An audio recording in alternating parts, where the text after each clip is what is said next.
Как да сложим здравето на масата, защо храната е нашето лекарство и може ли да се храним качествено, ако от магазините не ни предлагат качество, а например месо с хормони.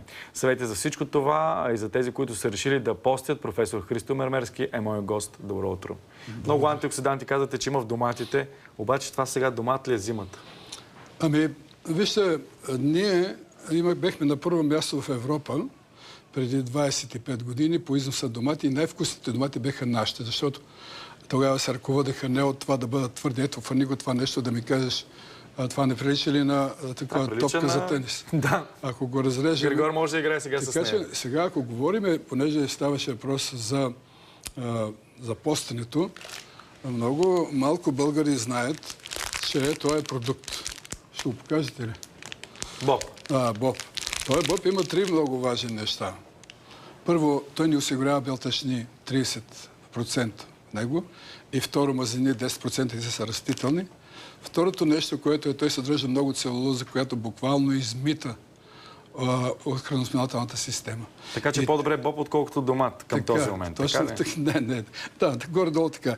Третото нещо, което е много интересно, че ако ти, разбира се, ако има здрав стомах и закусва всеки ден по една паничка, лошия холестерол ще спадне на много ниско ниво и тогава няма опасност от запушване на кръвоносни съдове и така нататък. Закуска с Боб? Да. А това означава ли, че хората с високо кръвно могат да закусват с Боб? Означава, разбира се. И третото нещо, което е също така много неизвестно на българите, че той съдържа силно изразено противораково действие. Няма по-добро лекарство за цялата храносмилателна система от фасола и от бобовете. Разбира се, го нося само фасола днес. Добре, професоре, обаче кажете сега, вие тази сутрин какво закусихте? Тази сутрин аз нямах време за закусване на обикновено кисело млеко. А трябва ли да се закуса, защото много хора напоследък казват, закуската е вредна, не трябва да се храним рано сутрин. Натоварваме организма. Напротив, ако вие закусвате нормално сутрин, опасността да напълнете е много по-малка и второто нещо, вие зареждате организма с всичко, което е необходимо. Аз много пъти съм повтарял тая рецепта с киселото млеко, с меда, с пектина, с прополисовите капки и тинктура, с канелата, за това, защото те решават 7-8 въпроса. Не знам дали има време да ги изброя. Нали? Първо, млякото сригава белтъчни, които спомагат за мускулатурата и за костната система. Второ нещо, единственият продукт, който съдържа 8-те незаменими аминокиселини, това е млякото. Третото нещо, което е меда, е уникален, най-дълго живелият човек. 147 години се храна само с мед и с хляб, което значи, че осигурява всичко на организма. Четвъртото нещо, пектина, е той, който пречиства токсините, който пречиства... Кое ни го доставя пектина? Пектина го продават в аптеката и в много пектин има в ябълки. Така че ако изядеш 2-3 ябълки, ще споделиш. А пектина, той унищожава токсините, той премахва тежките метали, той ги абсорбира. Той също така премахва лекарствата, които ние с тебе сме пили. И ако сложим прополисовата тинктура, която унищожава и вируси, и бактерии, и микроби, и ниши гъби, и като сложим канелата, която понижава кръвната захар, се получава един уникален коктейл. Виж, аз забравих... Рано сутрин. Това е идеалното за старт. Това е идеалното, защото в крайна сметка ние създаваме невероятна имунна система, която вече се явява многопластова и ни предпазва от свободните радикали. Понеже ти ми каза преди малко, че ще говорим за какво са това антиоксиданти. Само обаче, преди да питам за антиоксидантите, гледал съм едно ваше участие в сутрешния блок, предаването тази сутрин, където разказахте надълго и на широко за прополиса, за клеевата тинктура, която така пише в аптеките, като я продаваш, където я продават. И аз реших да я изпробвам. И смятам, че това наистина действа, защото при първи симптоми на каквото и да е заразно заболяване, според мен, грип или настинка, това нещо е точно за един ден те вдига на крак. Така ли е? Защо се случва така? Виж сега, това, което е интересно, природата е много по-силна от синтетичните лекарства.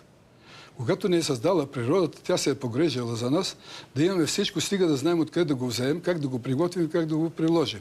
Добре, сега е сезона все още на грип. Може да имаш грип на стинките. Грип, ако кихнеш повече от 3 пъти, вземаш, аз го вземах това нещо, къде съм го сложил, не знам. Така, слагаш в една клечка за уши бъркаш тук в носа, малко смъди, неприятно е, или пък ако е дете едно тампонче. Така. И след... С прополис. Да, прополисова тинктура. Така. И след една минута, минута и половина, ти вече нямаш хрема, нямаш даже когато тече вода толкова опасна, когато е. И другото, което е интересно, ако ти намажеш устната кухина, когато имаш кървене на венците, няма друг продукт, нито фармацевтична, те сега говорят за парадонтит. В момента, в който намазваш, се получава стягане на венците. И спира за това, защото пак, повтарям, унищожава всичко болесотворно. И другото, което е много интересно, е, че ако едно дете, след като е сменило зъбите, всека седмица един път го прави това нещо, то няма да ходи за да му махат кариеса, няма да му стържат зъбите, а до 121 години и половина ще има много здрави зъби и хубави. Значи става за всичко. Универсално е. Добре, обаче казахте деца.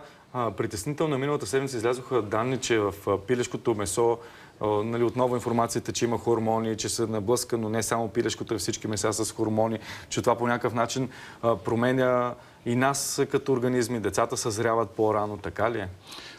Първо, това е така. Второ, аз съм живял в Америка над 10 години.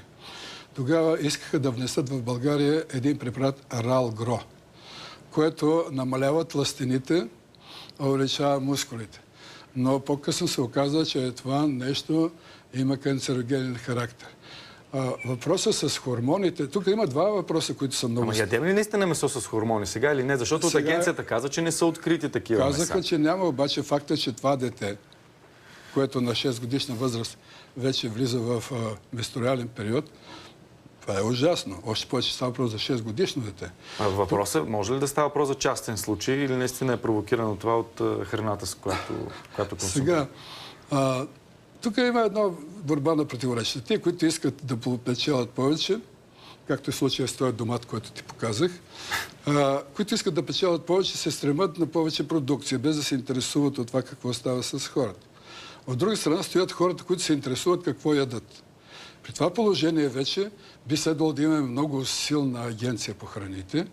Би следвало тия хора да се подготвят и да знаят, защото много от тях, ако ги изпитаме, няма да ти кажат какви са лечебните качества на домата. Което е неправилно. Да, но те не мислят, че не могат да кажат и какво точно има в този домат. Там има лаборатория, която е длъжна да изследва. Добре, какво има сега в този твърд домат, който държим? В този твърд домат няма нужда да го разрежем. Има една твърда кора, която... Тук стремежа на производителите е този домат да не се разваля в продължение на месец и половина. Ама има ли вътре полезни вещества? Има ли модерно наречените антиоксиданти? Но, както казват руснаците, не то. Значи не е това, което ние имахме. Ти може ли си представиш страна, която изнесе доматите в Европейския съюз, нищо друго не купуваха, освен нашите домати. Но те беха с плътна консистенция, те беха с огромно съдържание на двата, по-скоро на... Това нещо, виждаш ли го? Това нещо съдържа двата антиоксиданта, най-силни. Витамин С и витамин А. Другото, което е, че в него се съдържа химично съединение, което има противораково действие. Следователно, всеки един българин е дължен сутрин, като стане, да изяде един домат, но по-добре е да си го произведе сам, затова, защото аз имам хора, които са предотвратили развитие на ракови заболявания на базата на великата мисъл на Хипократ. Нашата храна е нашето лекарство. Аз 3 часа седмично имам предаване точно по тия въпроси. Да, обаче въпросът е наистина контрола на храната и какво слагаме на масата, защото нашата храна може да е просто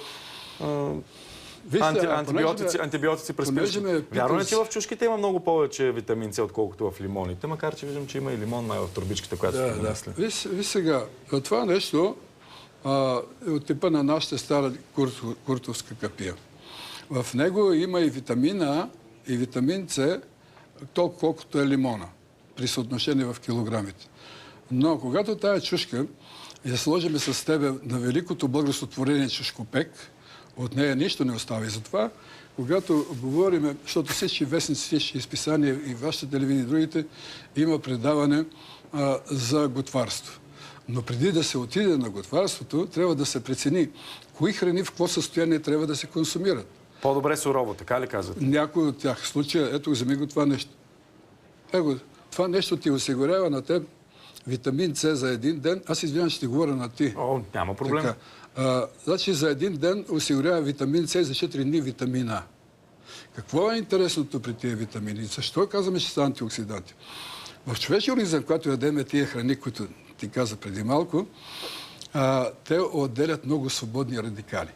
Свободните радикали са тези, които влизат в кръвта, влизат в организма и които унищожават клетките от мозъка до краката.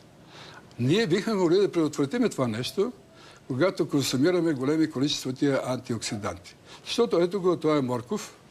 Ако ти го настържиш... Ако може по-нормално да го обясни или по-лесно, наистина, макар че много хора знаят вече какво е, ако радикалите са лошите, антиоксидантите всъщност са добрите. Те са бойците, те са китайската стена, която предотвратява. И което, защото ние сме написали за сина ми една книга Anti-Aging, в която сме разгледали 8-те фактора, които забавят стареенето.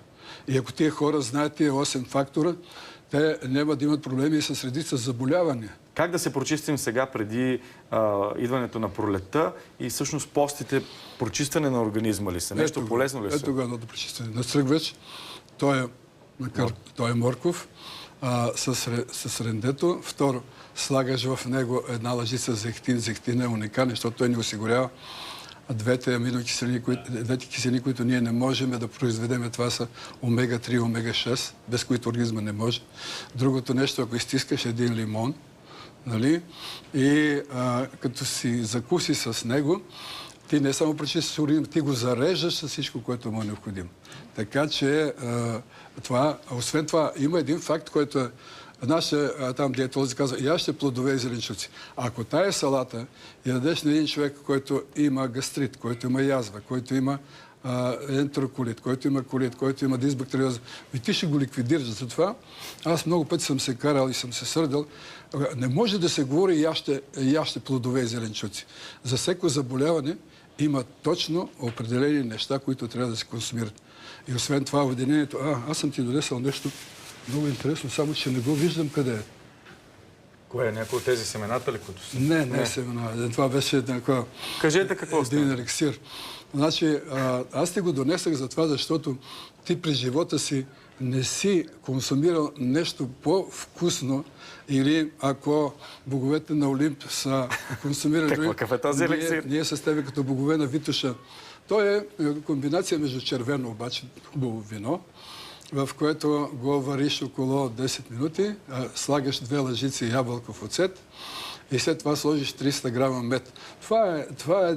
Освен това действа на целия организъм. Това е нещо, което човек изпитва удоволствие, трябва по 1-2 лъжици сутрин, обед и вечер преди хранене, но човек може да го изпие наведнъж, толкова е хубаво. Тъй като трябва да приключваме, кажете съветите ви за хората, които наистина са решили да постят.